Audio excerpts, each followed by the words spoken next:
All right, so much of rock and roll is based on the power chord. The power chord is the basis for the boogie woogie bee. You know, so many riffs. But when someone's playing a power chord, what can you possibly play to top that or to sound great alongside a power chord? Well, one of the greatest sounds in rock and roll is the sixth. It's a magical sound. I mean, just think from the beginning of Fortunate Son, CCR, this kind of idea here. It's just a classic riff, and what that is sixths, right? So it's this little interval here, and then you slide it down, you know. But that sound is all over the place in rock and roll, from anything from, you know, the classic blues all the way to, you know, just all kinds of beautiful riffs. So let me show you how this works, and then I'm going to show you a bunch of ways you can add this to your lead playing and your rhythm. There are two types of sixths. You've got a major sixth and then a minor sixth. So a major sixth is this shape here, where you're on the same fret, and a minor sixth is where you're one fret apart like that.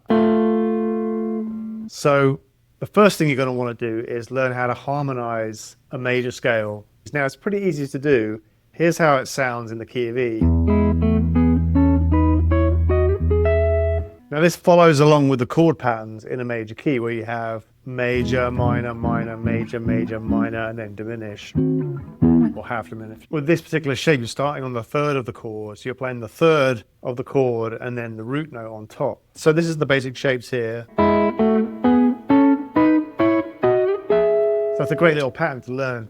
And a kind of a fun thing you can do with that is just to put a droning E note, just to kind of give it some context of the sound. So sound like this. And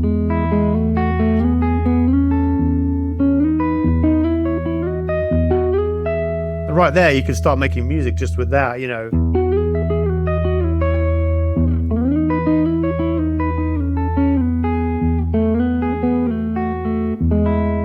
Another thing you want to do is then learn how to play the same idea, but on the next set of strings, on the B string and the D string. So if you look there on the screen, you've got this.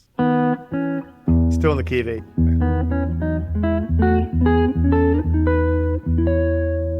So there's the shapes there.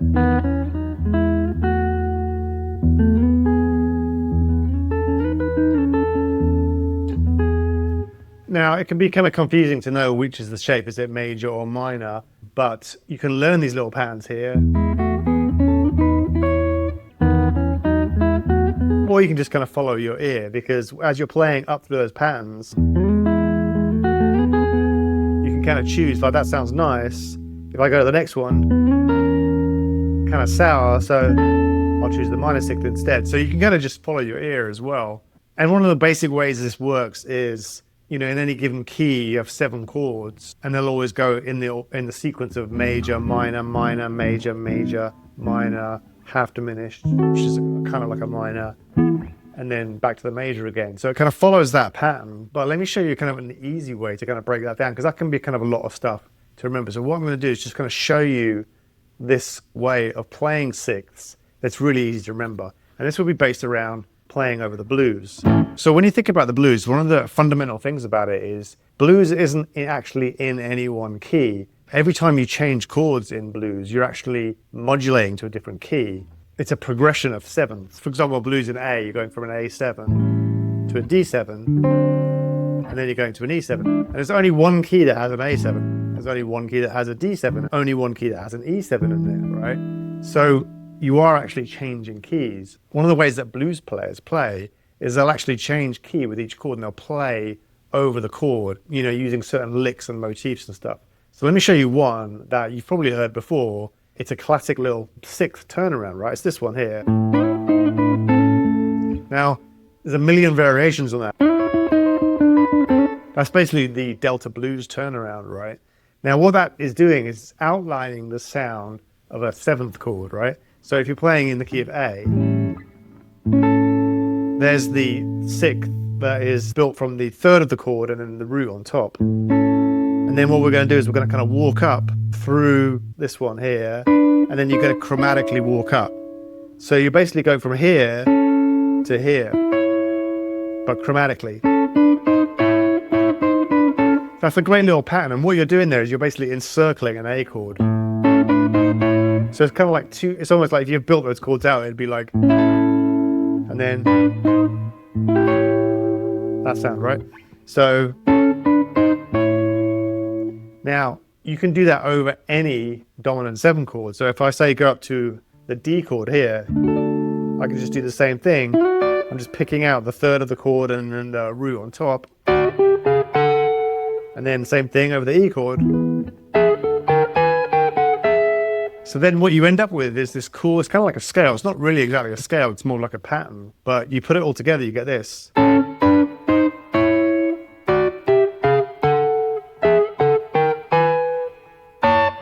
Like that. And those are all the different notes that you can use when you're improvising. So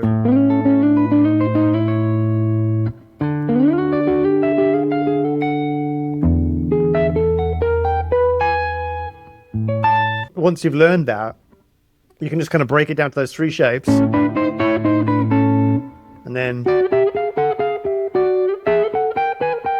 you can just kind of have fun and play around with it, right?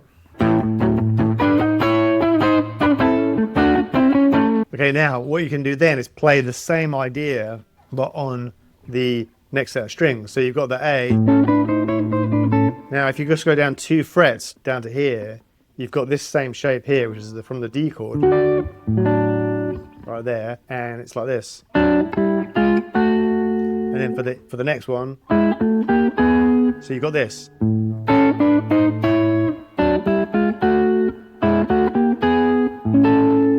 So you put that all together.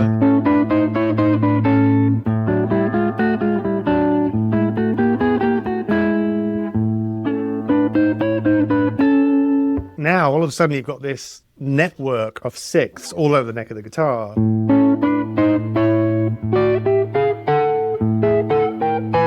then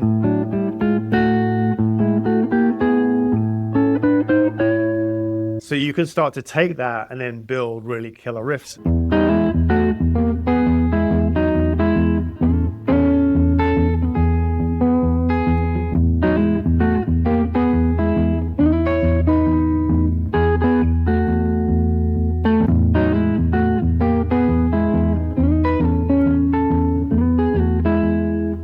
And there's different ways you can play these. So they sound really cool if you strum them like this.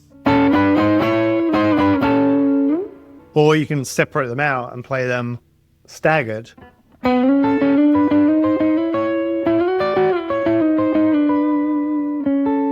Like that. Or you can kind of start to invert them. So for example,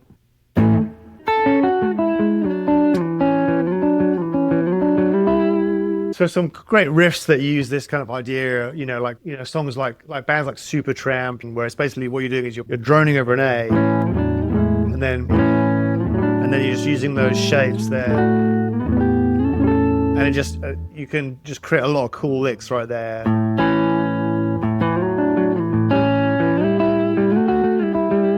In a lot of Rolling Stones songs, you'll hear, Keith will be playing. Playing his riffs, and then Ronnie Wood's would be. You put those 2 things together, it just has a fantastic sound. Or if you look here on the screen, a really simple but fantastic example of that is the Soul Man riff.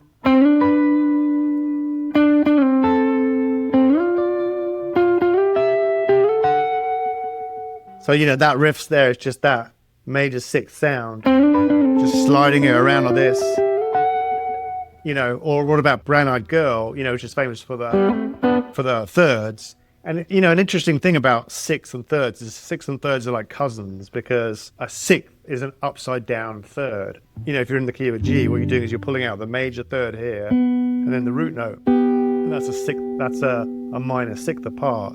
But if I take that root note there and play it an octave lower, so it's the same 2 notes, a G and a B, that's a third. So if you can play a G and a B like this, that's a major third. But if you play the same notes inverted, like that, a B and a G on top, that's a minor 6th. So it's kind of one of those mysteries of music. And then another thing you can do is if you take, it's kind of like you're just taking a G major chord and you're playing different inversions out of it. So if you take that major third note there, that B note there, And instead of playing the octave here, if you play it down here, 2 octaves lower, that gives you the sound of a 10th, right? Which is another beautiful sound in music. Kind of like the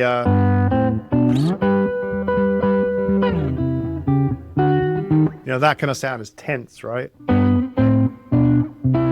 It's just one of the most beautiful sounds in music is those tenths.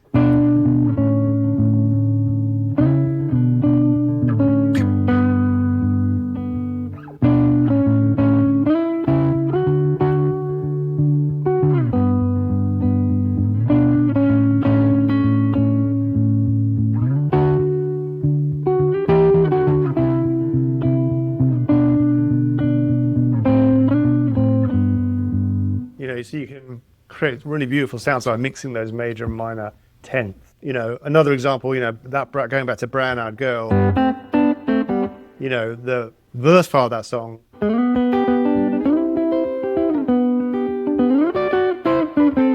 So that's just an example, that little riff just going down the scale, just using those 6, major and minor 6, just right down the scale, or it can sound really beautiful, like to play more melodic stuff, like Sting kind of style.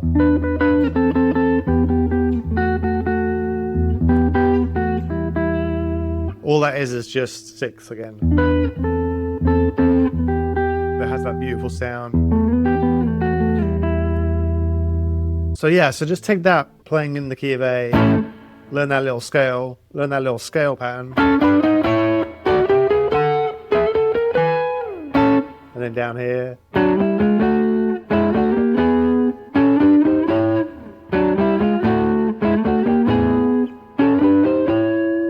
then you can put all that together.